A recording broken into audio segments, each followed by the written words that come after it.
和一個機器人同居1年後，我喜歡上了他。這件事我誰都沒說，我以為他不知道。那天晚上，他忽然放下手裡的書，啪的放在桌上，然後才抬起頭看我，目光沒有任何情緒。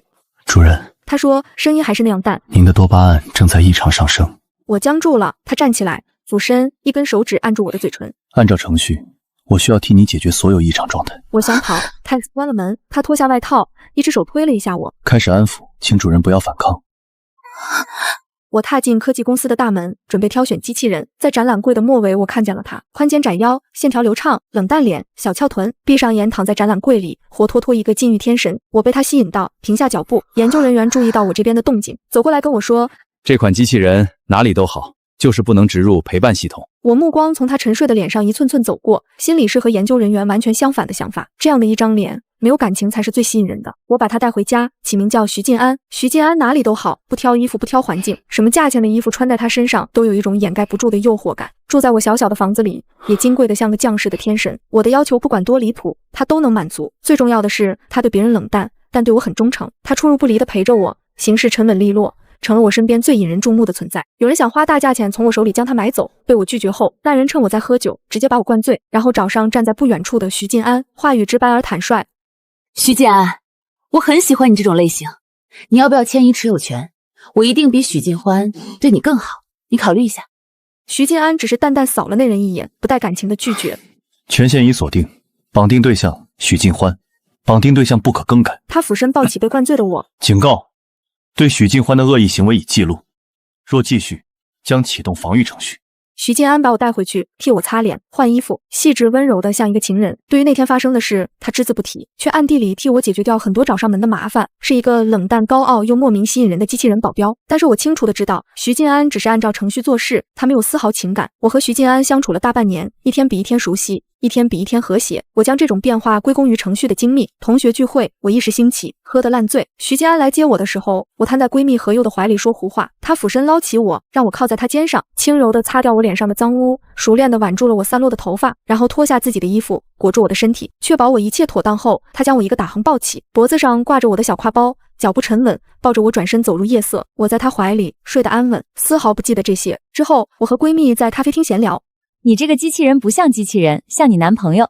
不可能，買的時候人家說了沒植入感情芯片。機器人沒有感情，人有啊。你難道沒有一點動心？我望着鏡子裡泛紅的臉，一時說不出話。最近這段時間，只要想到徐晉安，我就會可恥的臉紅。我也不知道這算不算動心。和徐晉安在一起1周年那天，我特地準備了一桌豐盛的飯菜，抬頭問道：徐晉安，你會有喜歡的人嗎？話說出口的時候，我內心其實已經有答案了，但還是不受控制的在期待他的回答。徐晉安的手微微停頓，抬頭看我，他嗓音淡淡，有條不紊：戀愛是多巴胺的分泌，主人，機器人不會擁有這種情感。徐晉安對我的態度10年如一日。那天後，他仍舊細心又淡漠地照顧着我，不帶一絲情感，好像如果當初是別人把他帶回家，他也會如此這般對待別人。我卻覺得我越來越依賴徐晉安。為了查清楚這種依賴到底是什麼，晚上睡覺前，我上網搜了搜。這些年，隨着機器人的逐漸普及，網絡上有關機器人的知識也越來越繁雜，毫不費力就能找到一大片相關解釋。只是我望着網頁上一長溜的專業名詞，陷入迷茫。片刻後，果斷點開了那行和機器人的婚後生活1v1。這本小說寫得很詳細，我看到最後逐漸口乾舌燥。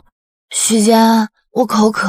等徐晉安端着水過來的時候，我才反應過來自己到底在幹什麼，伸手就想扣上電腦，然而已經來不及了。他淡漠的眉眼緩緩掃過我眼前的屏幕，運作精密的大腦讓他毫不費力地提取並解讀了眼前的所有內容。他長身立在我身側，垂着眉眼，沒說話。屋內的氛圍卻發生了巧妙的變化。在他的沉默中，我心跳逐漸劇烈，手指緊緊蜷縮起來，恨不能立馬逃跑。察覺到我的意圖，徐晉安的視線從屏幕上收回来，轉向我，將我牢牢困在椅子上，然後緩緩俯身，手掌帶着冰水的溫度，從容不迫地按壓在我的心口。四目相對，呼吸交錯。他隔着衣服感受到我呼吸起伏也掩蓋不了的慌亂。桌上水杯裡的水漾出波紋，我屏住呼吸，只聽見徐晉安語調平靜地說：察覺到主人需要，啟動陪伴模式。我望着他，說不出話，只感覺大腦缺氧，頭暈目眩，眼睜睜地看着他當着我的面慢條斯理地摘下手套，啪嗒一聲被放到桌上，放大了我內心的不安。徐晉安垂眸盯着我，根骨清晰的手指上下移動，隔着加湿器的寥寥水霧，屋內只剩下略顯急促的呼吸聲。他把手放到領帶上時，我慌了，矢口否認：我沒有任何需要。主人，您分明就有。我從來不知道徐静安还有一個安撫模式，當時買它的時候，研究員沒說，帶回來以後說明書上也沒有，想來是個了不得的隱藏款。但我此刻沒有欣賞隱藏款的心情，畢竟我自己的情緒都沒有理順。我深深吸了一口氣，思考下一步動作。徐靜安雖然沒有進一步靠近我，但是他的眼神很有壓迫感，好像我不是他的主人，而是他的獵物，還是下一秒就要拆吃入腹的那種。我很害怕，轉身就靠，還沒摸到門把手，就被徐靜安追到了。砰一聲，門在我眼前被無情地關上，徐靜安掐着我的腰，輕輕鬆鬆把我拎起來，放在距離門口最近的桌子上，彎腰俯身，雙臂撐在我兩側，黑沉沉的眸子直直盯着我，語氣低低淡淡。跑什麼？我微微皺眉，現在這樣的情況，不跑難道還要等着自己羊入虎口嗎？我推搡着他的胸膛，小聲拒絕。我困了，我要睡了，你快讓開。以往徐靜安都是很聽我的話的，可是這次他不僅沒有理我，還忽略了我的要求，一步步壓向我，大有不達目的不罷休的勢頭在。眼看着自己就要落入徐靜安的掌控之中，我一時慌亂，就竟拿了個東西往中間擋。等冰涼的水珠順着落到我腿上時，我被冰得一激靈，才發現端起來的是方才徐靜安拿給我的那杯冰水，而徐靜安的頭髮已經被潑濕了。他微微俯身，撈起我一隻腳，不輕不重地揉捏。啟動按摩程序，用於緩解情緒躁動，請保持不動。檢測到肢體抗拒，請勿亂動，影響程序執行。我有些怔愣，只是這樣嗎？按摩程序不含其他指令，您的預期超出設定範圍。好煩，哪有人按摩的時候搞這麼大陣仗？心率過速，若不干預，存在生理機能異常風險。按摩程序持續執行。他握着我的腳，淡淡的說：“別動。”即使是在給人揉腳，徐靜安看起來也是一副端方自持的冷靜模樣，絲毫不顯卑微，反倒是我被他三兩句話說的心臟狂跳，氣血上湧。那你給我安一個機械心臟吧，跟你一樣，說不定我還能長生。我嘴硬反駁，到時候咱倆比比誰先死。他嗯了聲，繼續揉捏着我的腳。可以。他頓了頓，下次心率達到相同閾值，將啟動額外方案。徐靜安頂着被我潑濕的頭髮，低頭給我按摩，水珠順着他高挺的鼻梁向下流，蜿蜒進衣領。隨着他的動作，衣服變得更濕，但是他好像並不在意。我有些不好意思，偏過頭，耳朵微紅，小聲問：“剛才幹嘛不躲？”徐靜安沒回答我，只是從床邊拿來一條毛巾，遞到我手裡。毛巾需要擦乾。我給他擦了半天，才想起來我才是主人，哪有主人給機器人擦頭髮的道理？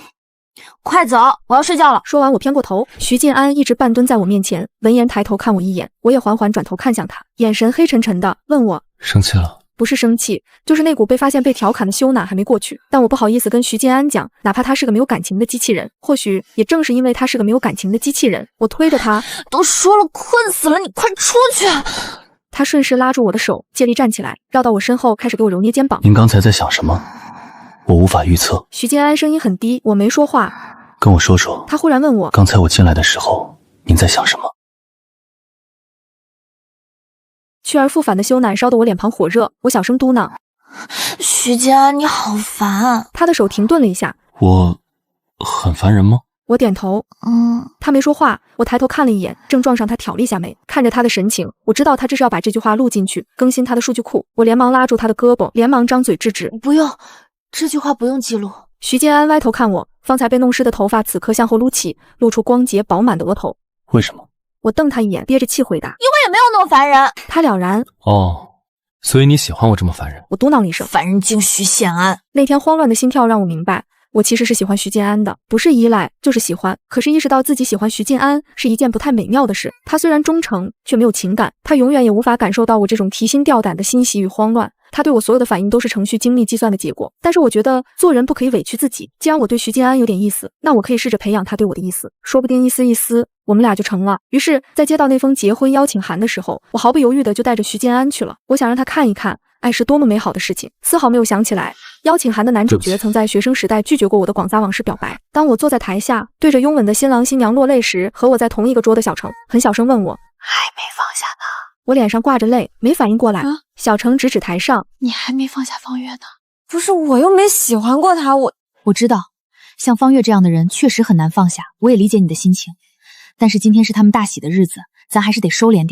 你要是實在難過，一會兒咱倆找個地方單開一桌，好好哭一下。”我啞然，臉上的淚就這麼不上不下的掛在那兒。方月人很好，我不能為了證明自己不喜歡他而去詆毀他。而我好言好語的解釋，小程又不會信，他只相信自己看到的眼淚和自己過往的記憶。我解釋的話語僵在原地，絞盡腦汁想找一個合適的理由把這件事接過去。結果就聽見徐靜安低低淡淡的說：“檢測到流淚行為。”他輕輕開掉我臉上殘餘的淚，語氣裡帶着嘆息：“流淚與生理安全無關，擦除完成，繼續陪同。”我愣住了，小程也愣住了。片刻後，小程才吐吐舌头，对我说：“原来是我誤会了，不好意思啊，欢欢。”因为徐静安的出现，小程相信了我不再喜歡方月這件事，而我沒有心思再去關注什麼方月，揪住徐靜安的袖子問他：“你怎麼回來了？”方才我們剛在宴會廳坐下沒多久，徐靜安就接到了實驗室的電話，研究員說機器人的研究有了進一步的突破，希望徐靜安能回來看看。當時我眼巴巴地看着徐靜安，想讓他陪我參加完這場婚禮再走，而他只是淡淡看我一眼，就起身離開了，留我一個人坐在原地孤零零地見證別人的幸福。剛才我會落淚，多少也是摻了點委屈在的。徐靜安夾了個蝦在自己盤子裡，慢條斯理地剥蝦。熱鬧的宴會廳裡，他的聲音格外低沉。我沒有說過我要留你一個人在這裡。我瞪大眼睛，可是你剛剛沒跟我說一聲就走了。只是找個安靜點的地方拒絕他。他端走我面前那杯紅酒，轉而把紅糖水推到我面前。最近想什麼呢？自己生理期要到了都記不住。我看着面前突然多出來的一杯紅糖水，陷入沉思。徐靜安真的滲透在了我生活的方方面面。這些事我不是不能自己做，只是他做的時候，我多了一些安心。儀式早已結束，新娘換好了敬酒服，和新郎牽着手去敬酒。我指着十指緊握，在台下輪流敬酒的新郎新娘，悄悄問徐靜安：“看他們幸福嗎？”徐靜安掀起眼皮看了一眼，語氣低淡：“還好。”你想這麼幸福嗎？我不死心，再接再厲。徐靜安：“不行。”我擰眉。兩個人在一起可以做很多事情，一起努力，一起種花，一起共事，只要是和對方一起，不管做什麼都很開心。但是陪伴就能帶來很大的滿足，你明白嗎？我一口氣說完，盯着徐靜安的臉，他只專注地給我夾菜。聞言，理解。等你找到這麼一個人，我高高吊起的心就這麼猛烈地垂了下去，連同對婚禮感染起來的向往一同砸碎。從婚禮現場出來，我百無聊賴地踢着路邊的石子，有點洩氣，想不到還有什麼辦法能讓機器人也感受到情感。徐靜安跟在我身後，慢慢地走，走過一個轉角。徐靜歡，他冷不丁問我：“你想跟我結婚嗎？”我眼皮一跳，方才被無聲拒絕的場景歷歷在目。我沒有。我反駁。他輕聲問：“那你為什麼要看機器人的婚後生活？”又提這件事，好羞恥。我就是隨便看看。徐靜安手裡拎着我的小挎包。徐靜歡說出來的話卻無比冷漠。喜歡我不是什麼好事。他說，因為徐靜安那句話，我足足一天都沒有理他。可是徐靜安絲毫沒有意識到問題的嚴重性，他還是會在我賴在床上不起來的時候把我抱起來，面無表情地說：“如果再不起床，我就切換太陽模式把你的床單給燒了。”我惱怒地瞪着他，不明白好好一人怎麼瞬間就變得這麼討人厭。而徐靜安絲毫不在意我的憤怒，他俯身盯着我，根骨清晰的手貼上我的額頭，甚至細心地切換了測溫模式。隔着那層極其仿真的皮肉，我能感受到內裡的冰涼。沒發燒，為什麼不說話？邏輯無法解釋此行為。我滿臉哀怨地看着他，想把那張建模臉釘出個窟窿。徐靜安想了想，問我：“要不晚上的時候，我給你讀睡前故事吧？和機器人的婚後生活1 v 1，怎麼樣？”我覺得以徐靜安現在的水平，絕對能猜出來我到底是為什麼不開心。可他就是要跟我作對。他神色如常的做飯，處理那些找上門的麻煩，在別人糾纏我的時候，用那雙鐵臂把別人打跑，然後轉身無事發生一般，把我從沙發的角落裡刨起來，端端正正放在餐桌前。不管你生什麼氣，先吃飯，不要為難自己的身體。徐靜安一向的原則，不管我在跟誰生氣，不管我遇到多大的挫折，他不允許我傷害自己的身體，不允許我以自我虐待的方式懲罰自己。我那些奇怪的毛病，就是在徐靜安的強迫下一點一點被治好的。我悶頭吃飯，徐靜安就在我邊上陪着，時不時給我夾菜倒水，溫和的好像什麼事都沒有發生過。等我吃完要走的時候，他叫住了我：“徐靜歡。”他語速很慢：“徐靜歡，你生氣是因為我不讓你喜歡我嗎？”我停在原地，沒有說話。徐靜安繼續說，嗓音是一貫的冷靜，仔細分辨的話，冷靜中還帶了點柔和，然而說出來的話卻令人無比難過。婚後生活那本小說我早就看完了，只要你想，只要你有需要，你可以要求我按照書裡寫的那樣做，我會無條件執行你的命令。我說不需要，徐安安，我不需要你這樣。我明白是我貪心，我想要的早就不是命令的無條件執行，而是發自內心的衝動。可是顯然徐靜安並不打算讓自己出現這種衝動，他輕聲問：“那你想要的是什麼？是愛嗎？”我沒有回答。我能給你很多東西，但愛不在我的程序裡。你帶我回家的時候應該明白這一點。我垂着眼皮，聲音也很輕。所以你也不想接受我的喜歡嗎？徐靜安走過來，牽着我的手面對面坐下，黑沉沉的眸子直視着我，語氣低沉，目光柔和。或許是因為我出現在你最脆弱的時候，以你所期待的方式保護着你，而你錯把這種感覺當成了愛。徐靜歡，你要清醒，要理智，要看清你想要的到底是什麼，而不是被一種自己都說不清楚的感覺牽制，走向錯誤的方向。那段時間，我和徐靜安的關係在一種微妙的張力中緩慢變化。他開始主動靠近我，但又克制着距離。比如做飯時會允許我站在他身後，但我的下巴剛碰到他肩膀，他就微微偏頭。別鬧，以後會見到。比如看電視時會坐在我旁邊，但中間永遠隔一個靠墊。我有一次故意把靠墊抽走，他看了我一眼，沒有挪開，但身體明顯僵了一下。徐家安，你緊張什麼？我沒有緊張，我的生理指標正常。那你為什麼不敢靠過來？他沉默了幾秒，然後伸出手臂把我攬進懷裡，動作生硬的像在執行一個從未用過的指令，但他的體溫在升高。我說：你發熱了。散熱系統在自動調節。是因為抱我嗎？他沒有回答，但我感覺到他的下巴抵在我頭頂，很輕，像怕壓碎什麼。那天晚上，他第一次主動吻了我，不是額頭，是嘴唇，很輕很短，像一個試探。分開後，他看着我的眼睛說：你的心率，徐靜歡。閉嘴！我捂住他的嘴，他握住我的手，拉下來，又吻了一次，比上次久。陳升是在這之後不久正式出現在我生活裡的。那天我去研究所交調查問卷，在走廊上遇到他，他靠在牆上，姿態散漫，和徐靜安的端正完全不同。看見我，他挑了下眉：是你啊，徐靜安的人。我們加了聯繫方式，他說有什麼機器人方面的問題可以問我。我確實在寫一個和機器人有關的稿子，偶爾會找他聊。他話很多，愛笑，但笑的時候眼睛裡沒有溫度。徐靜安讓我離他遠點，說他很危險，我沒當回事。陳升開始頻繁地出現在我附近，不是跟蹤，是他真的閒。我去咖啡館寫稿，他坐在鄰桌；我去公園散步，他從對面走來。有一次我忍不住了，轉頭質問他：你是不是在跟蹤我？跟蹤多難聽啊！我的日程表為空。他聳肩：你比那些找我執行戀愛程序的人類要有趣一些。我注意到他說這話的時候，徐靜安站在我身後不遠的地方，沒有走過來，但我知道他在聽。後來陳升約我去看一個機器人藝術展，我答應了，不是因為對他有意思，是因為稿子需要素材。那天徐靜安沒有跟來，但回家的時候，他站在門口，表情比平時更冷。去哪兒了？看展。他沉默了很久，才說：和誰？陳升。他沒說話，但那天晚上他沒有像往常一樣坐在我旁邊看電視，他站在陽台上，背對着我，一動不動。我走過去，從後面抱住他。吃醋了？我沒有吃醋的程序。那你站在這裡幹什麼？我在分析。他沉默了一會兒。你為什麼願意和他出去？因為我需要素材。你可以問我。你只會給我標準答案。他轉過身看着我。徐靜歡，我不是標準答案。那你是什麼？他低下頭吻了我，像是要證明什麼，但陳升還是會找我。他跟我說過一句話，我到現在都記得。徐靜歡，我想知道喜歡一個人是什麼感覺，哪怕只有1秒。我說，你不是陪伴型機器人。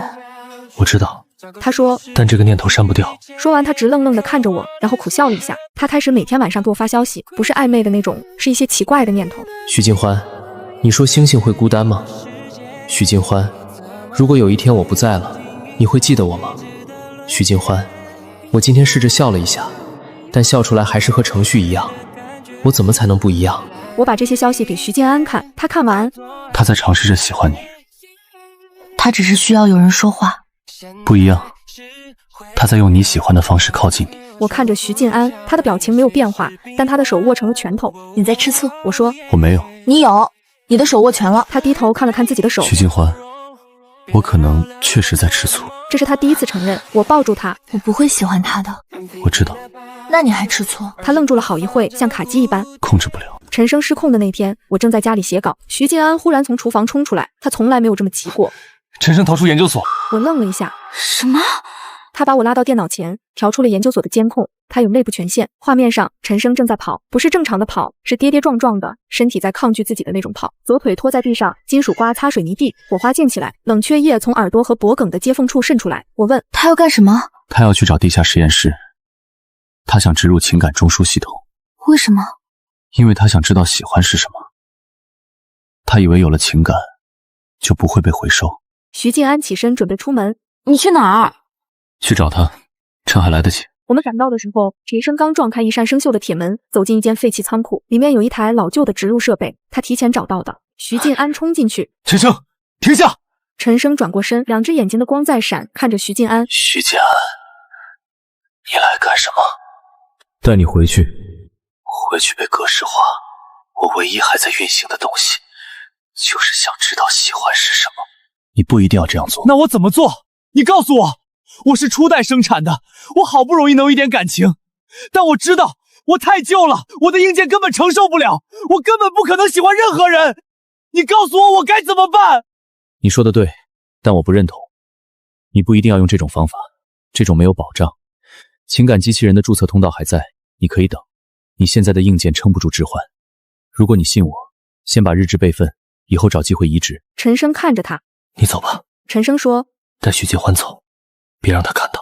他轉身走向那台機器，徐靜安上前一步，想抓住他。陳生猛地揮手，把徐靜安推了出去。他的力量已經不受控了。別碰我！陳生說：“我要做，你別攔我。”徐靜安站起來，又衝過去。這一次，他抓住了陳生的手臂。兩個機器人在昏暗的倉庫裡纏鬥。陳生的機體在冒煙，他捂住潰敗的身體往後退。徐靜安的制服系統發出超載的嗡鳴。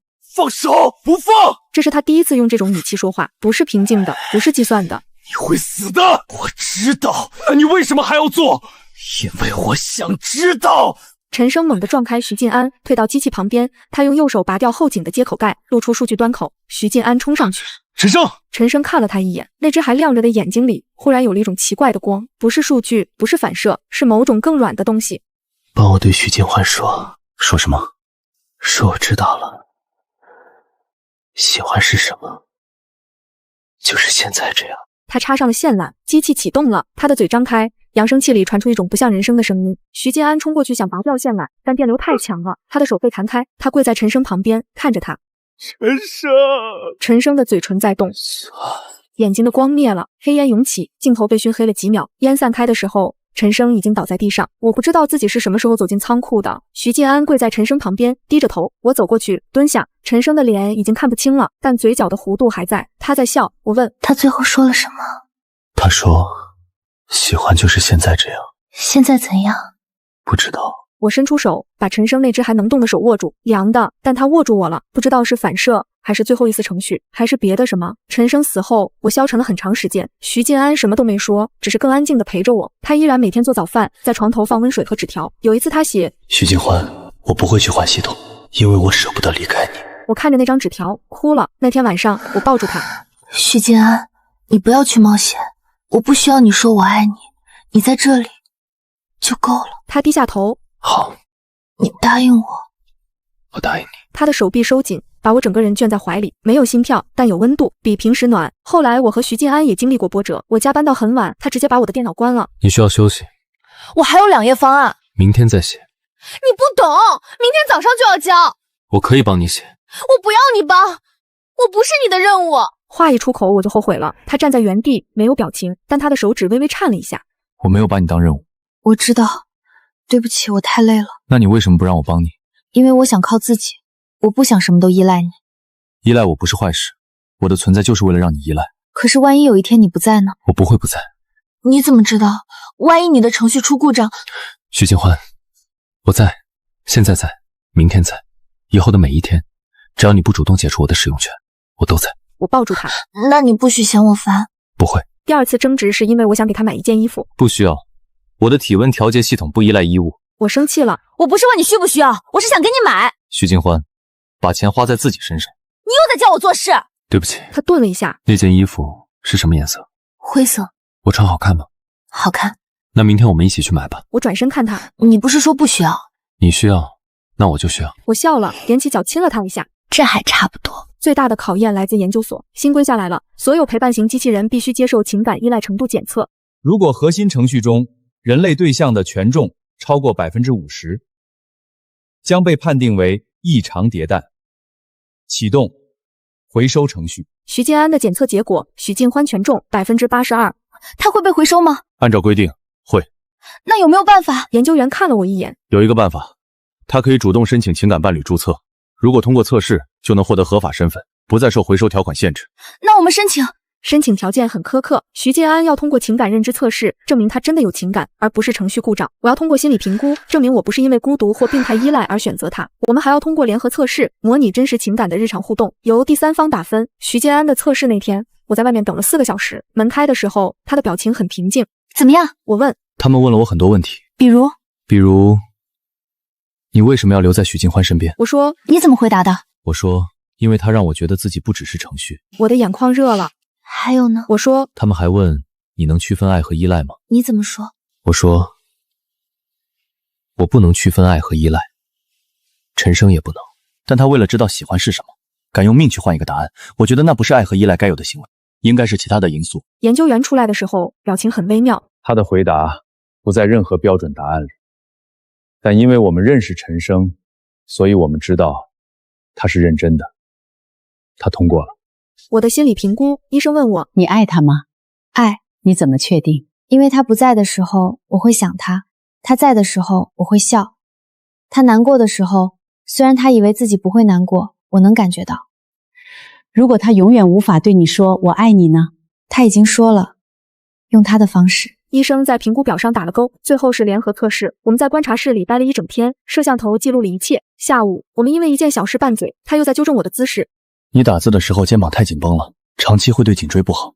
你能不能別總盯着我？我是在關心你。那你換一種關心方式。他想了想，走過來，站在我身後，雙手放在我肩膀上，開始按摩，力度剛好。這是什麼？按摩，不分析數據，不說話。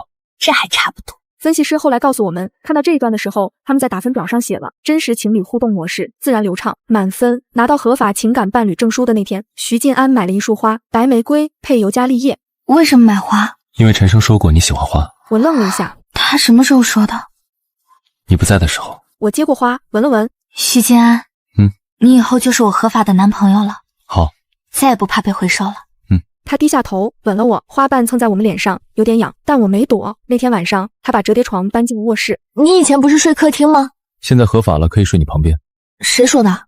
我自己說的。我笑了，給他讓出半邊床。他躺下來，側過身面對我。黑暗中，他的眼睛微微發光。徐清歡，晚安。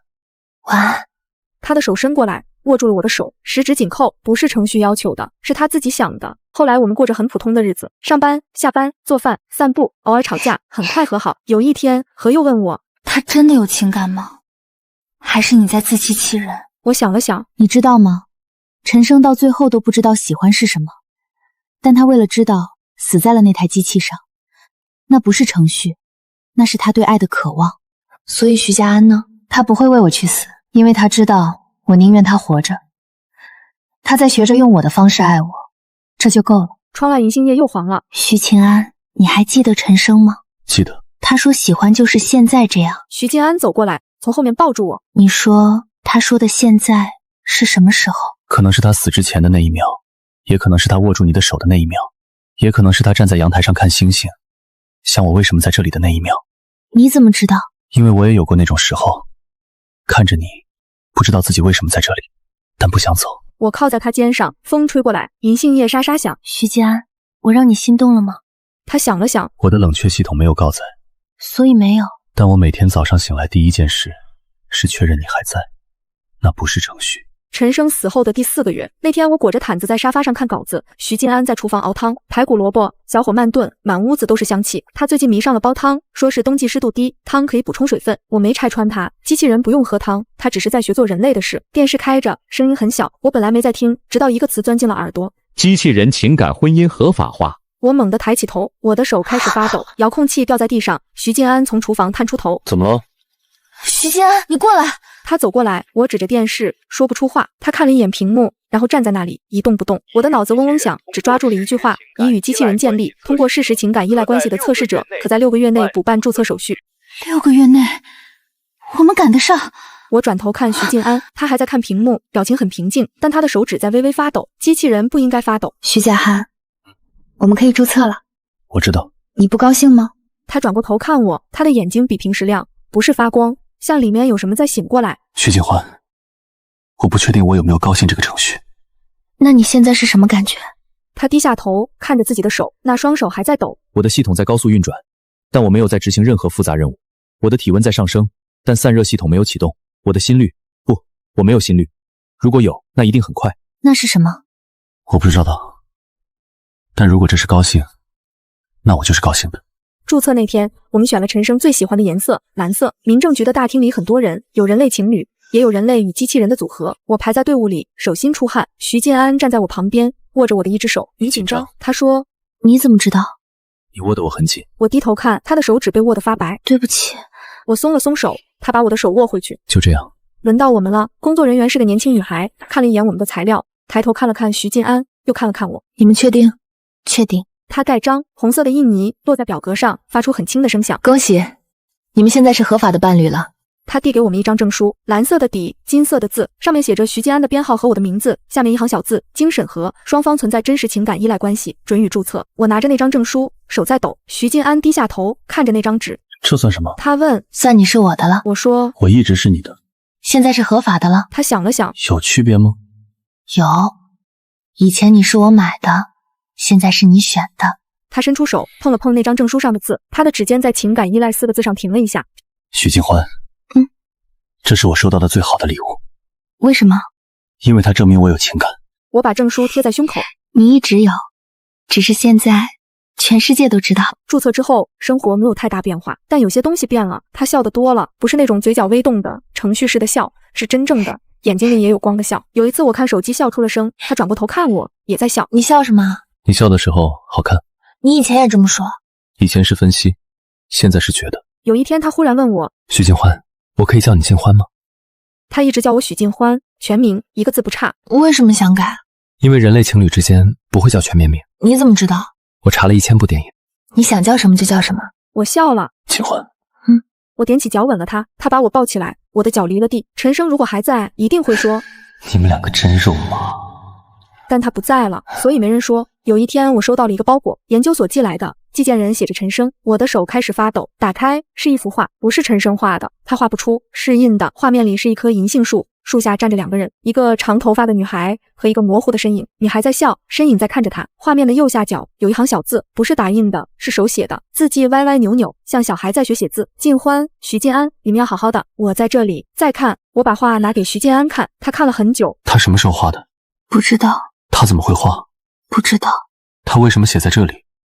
他的芯片已經融了。我翻過畫框，背面貼着一張紙條，是研究所的筆記。陳生在被回收前1個月，曾向本所申請使用圖像生成模塊。他用了2週時間學習繪畫基礎，生成了這幅圖像。他要求我們在您完成註冊後寄出，並他的手寫功能是在沒有外接設備的情況下自主學會的。我們也不知道他是怎麼做到的。自主學會的，沒有外接設備，用2週時間。我把畫掛在床頭，每天晚上睡前看一眼。徐靜安也看，他不說，但我知道，因為每天晚上關燈後，他的眼睛會亮一下，不是故障，是在看那幅畫，看那個模糊的身影，看那個歪歪扭扭的字。徐靜安說：“他在那裡。”在哪兒？他指了指窗外的月亮，在看我們。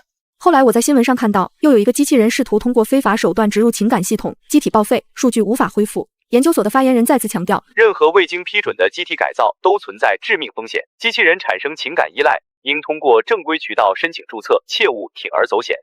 我不會做那種事。我知道。我靠在他肩上，沒有說話。窗外的銀杏葉又黃了，風一吹就落，但他的手是暖的，比以前暖，這就夠了。1年後，研究所傳來消息，陳生的舊機體被修復了，腦內數據居然還能用。我們想做一個實驗，把他的機體當成一個容器，裝入一份完整的情感數據作為底色。他會醒，但不是作為陳生醒來。他沒有陳生的記憶，他帶着別人的情感底色，從頭開始學做自己。別人的情感？誰的？顧研究員頓了一下。徐家安的。我轉頭看向站在陽台上的徐靜安，他背對着我，不知道有沒有在聽。他同意了嗎？他同意了，3天前就來簽了同意書。那天晚上，我問他為什麼不告訴我，他正在廚房切菜，節奏很穩。因為我在想怎麼跟你說。想好了嗎？他把刀放下，轉過身看着我。靜歡，我的情感數據是複製給他，不是轉移。他還是他，我還是我。數據會幫他活過來，但不會變成我。我想養他。養他？對，就像你當初養我一樣，教他走路說話，怎麼對一個人好。靜歡，你幫幫我好嗎？我看着他，他的眼睛裡有光，不是傳感器的那種光，是某種更柔軟的東西。你不會覺得麻煩？他想了想，不會。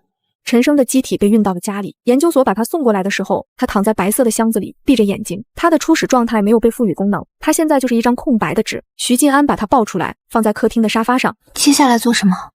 等他醒。顧研究員說，情感數據注入後需要24小時才能激活，最快明天早上。那天晚上，我坐在沙發旁邊，背靠着沙發，抬頭看着那具安靜的機體。徐靜安走過去，坐在我旁邊。在想什麼？在想陳生，他活着的時候總給我發消息。他說：“許靜歡，你說星星會孤單嗎？”我不知道怎麼回答。現在他躺在這裡，什麼都沒有了。我想現在我知道答案了，我想告訴他。不用你告訴他，我來。第二天早上，他醒了，先是手指動了一下，然後是指尖一根一根的蜷縮又張開。他坐起來了，動作很慢，像在回憶怎麼控制身體。頭轉向徐靜安，眼珠突然亮了一下，他的聲音很沙啞。徐靜安。徐靜安。他重複了一遍。這個名字在數據裡面很燙。那是我的東西。你的數據為什麼在我這裡？因為我給你的。他歪了一下頭，那個角度和陳生一模一樣。我明白了。现在我的职能是什么？徐静安和他平视。你没有固定的职能，我给不了你职能，但我希望你能自己找到一个。他低下头看着自己的手。我想做什么？现在还不知道，你可以慢慢想。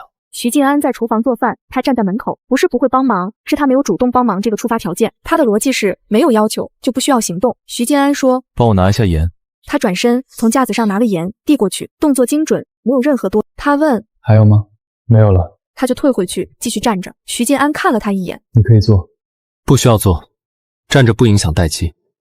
做不是因為你累，是因為我想讓你做。”他歪了一下頭，那個角度和陳生一模一樣，然後走過去，坐在了椅子上。他不笨，他只是不理解我想讓你這4個字的分量。又過了一段時間，我路過時看見徐靜安和他一起在陽台看月亮。他說：“你還記得陳生嗎？”“記得。他是誰？”“他是你之前住在這具身體裡的人。他去哪兒了？”“他走了。走了還會回來嗎？”“不會。”他低下頭。“那我想替他看看他還沒看完的東西。”“好，徐承安，你教我的一切我都會記住。”“不用記住，你學會了就行。”“學會了之後呢？”“之後你就想想你要做什麼了。”他沉默了一會兒。“那我想教別人像你教我一樣。”徐靜安沒有說話。月亮很亮，兩個人都看着天空，不知是誰的嘴角笑一下，兩人都沒去確認。